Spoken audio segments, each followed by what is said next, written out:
بسم الله الرحمن الرحيم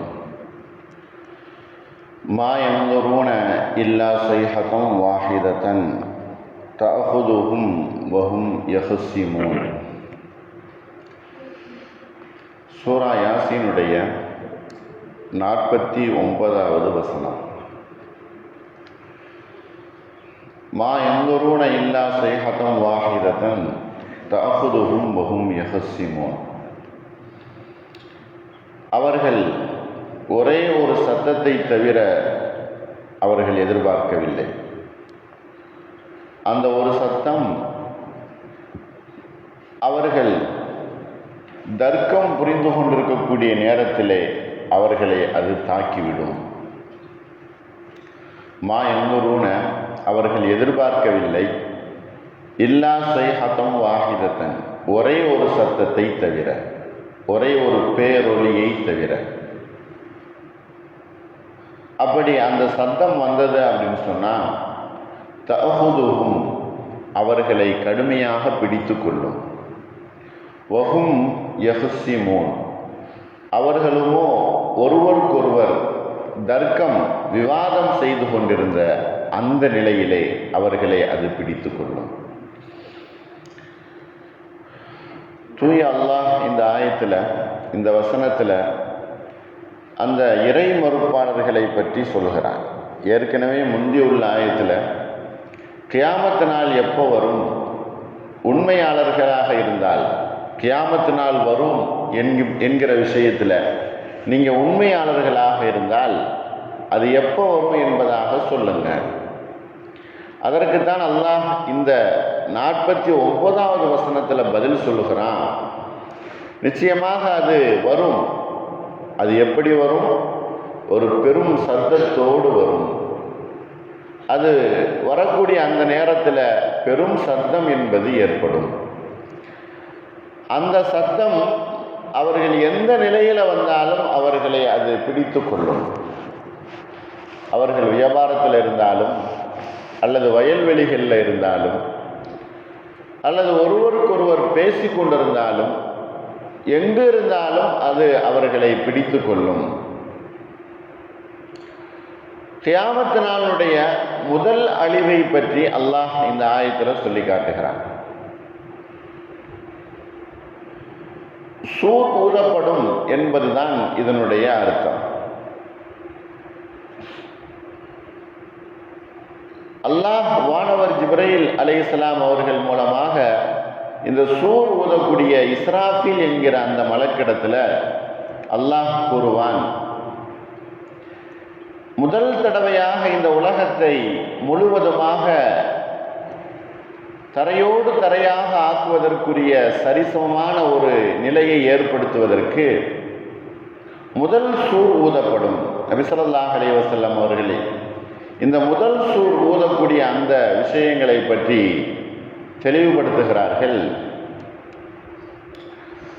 உலகம் மரணித்தவர்கள், மரணிக்காதவர்கள், அல்லது அவரவர்களுடைய வேலையில் ஈடுபட்டு கொண்டிருக்கக்கூடிய அந்த சமயத்தில் அல்லாஹ்வினுடைய நாட்டம் வந்து, அல்லாஹ்வினுடைய கட்டளை வந்து மிகப்பெரிய ஒரு சத்தத்தை அந்த மலக்கு ஊதுவார். அவர் ஊதிக்கொண்டே இருப்பார். சரியாக எல்லோரும் அடங்கி முடித்ததற்கு பின்னால், எல்லோருடைய அந்த நிலைமையும் தரைக்கு போனதற்கு பின்னால் அந்த ஊதுதலை அவர் நிறுத்துவார். இதுதான் அல்லாஹ் முதலாக இந்த உலகத்தை சரிசமமான முறையில் அழிப்பதற்குரிய ஒரு ஊதுதல், ஒரு நிலை என்பதை நபி ஸல்லல்லாஹு அலைஹி வஸல்லம் அவர்கள் சொல்லி காட்டுகிறாங்க. முதல் சூர் ஊதப்படுதல் அப்படிங்கிறது தான் கியாமத்து நாள் இந்த உலகம் முழுவதும் அழிக்கப்பட்டு போகக்கூடிய நிலை. எதற்காக வேண்டி இப்படி முதல் சூர் ஊதப்படும்? உலகத்தில் 1000 வருடங்களுக்கு முன்னால் அல்லது 500 வருடங்களுக்கு முன்னால், அதில் நேற்றோ அல்லது மறுநாளோ உலகத்தில் மௌத்தா போனவர்கள் எல்லோருமே இருப்பார்கள், உயிருடன் இருக்கக்கூடியவர்களும் இருப்பார்கள். அல்லாஹ் எல்லோருக்கும் சரிசமமான மரணத்தை கொடுத்துருவான். சரிசமம் என்பது அங்கு ஏற்பட்டதற்கு பின்னால் பல காலங்கள் கழித்து, எத்தனை காலங்கள் என்பதாக சொல்ல முடியாது, பல காலங்கள் கழித்து இரண்டாவது சூர் ஊதும்போது தான் மஹ்ஷர் என்கிற அந்த பெரும் வலி என்பது உண்டாகும். அப்படிப்பட்ட அந்த நிலைமைக்கு முன்னால், இரண்டாவது சூர் ஊறுவதற்கு முன்னால் இந்த முதல் சூரை பற்றி தான் அவர்கள் கேட்கிறார்கள். அதைத்தான் அல்லாஹ் இந்த ஆயத்தில் அவர்கள் கியாமத்து நாள் எப்பொழுது வரும் என்பதாக கேட்கிறாங்க. நிச்சயமாக அது பெரும் சத்தத்துடன் அது வந்துவிடும்.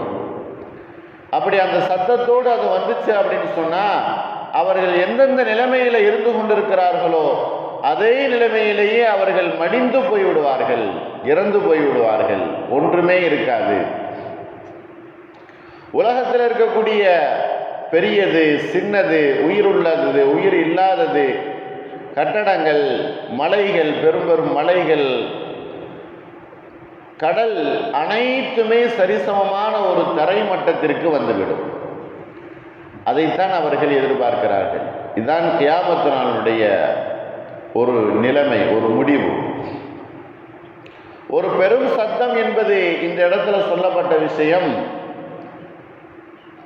அழிந்து போகக்கூடிய, முழுவதுமாக இருக்கக்கூடிய, அழிந்து போய் எல்லாவும் நிலை என்பது ஒரே மாதிரியாக இருப்பதற்குரிய அந்த சத்தத்தை தான் அல்லாஹ் இந்த ஆயத்தில் இல்லா சைஹத்தம் வாஹிதத்தன், சைஹத் அப்படின்னு சொன்னால் சத்தம், வாஹிதத் அப்படின்னு சொன்னால் ஒரே ஒரு சத்தம் தான். 2 சத்தம் அல்ல, 3 சத்தம் அல்ல, ஒரே ஒரு சத்தத்தை கொண்டு உலகத்தை முழுவதுமாக அவன் அழித்து விடுவான், இல்லாமல் ஆக்கி விடுவான். அதைத்தான் அவர்கள் எதிர்பார்த்து கொண்டிருக்கிறார்கள். நிச்சயமாக அது வந்து சேர்ந்துவிடும். இந்த உலக அழிவு நாள் என்பது ஈமான் கொண்டவர்களுக்கு அது மிகவும் பிரயோஜனமாக, நன்மை தரக்கூடியதாக இருக்கும். இறை மறுப்பாளருக்கு அது மிகவும் கஷ்டமானதாக இருக்கும். இந்த உலக அழிவு நாளிலே அல்லாஹ் நிம்மதியான லேசான முறையிலே கேள்வி கணக்குகள் கேட்டு சுவர்க்கம் செல்லக்கூடிய நல்லடியார்களுடைய கூட்டத்தில் அல்லாஹ் நாம் எல்லோரையும் சேர்த்து அருள் புரிவானாக. வாஹிர் தாவானா அல்ஹம்துலில்லாஹி ரப்பில் ஆலமீன். அஸ்ஸலாமு அலைக்கும் வரஹ்மத்துல்லாஹி.